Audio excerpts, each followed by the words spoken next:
কালকে গিয়েছিলাম বিষ্ণুপুর ধানকলে আমাদের গুরুদেব শ্রী শ্রী ঠাকুর অনুকূলচন্দ্রের 137তম জন্ম শতবর্ষ উদযাপন উৎসব অনুষ্ঠানে। অপূর্ব সুন্দর করে সাজিয়েছে গুরুদেবের আসন ও উৎসব প্রাঙ্গণটি।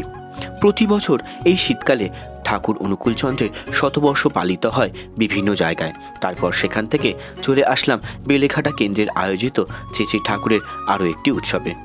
সেখানেও অপূর্ব সুন্দর করে ও প্রাণ ঢেলে সাজিয়েছিল ঠাকুরের আসন। চারিদিকে ভক্তদের ভিড়, পরিপূর্ণ ছিল কিশোর সংঘের মাঠ প্রাঙ্গণটি।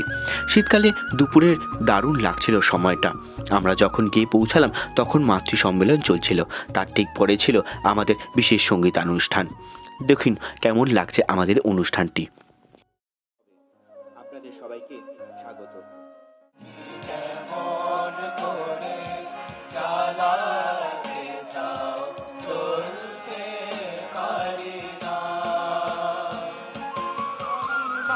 বলে চলবো এবার তোমার চরণ ধরে, মা বই বলে তাকে ভালোবাসতে পরে ভুবন হবে আপন ওরে, তাকে ভালোবাসতে পরে ভুবন হবে আপন ওরে, তাকে ভালোবাসতে পরে ভুবন হবে আপন ওরে, তাকে सबके उठा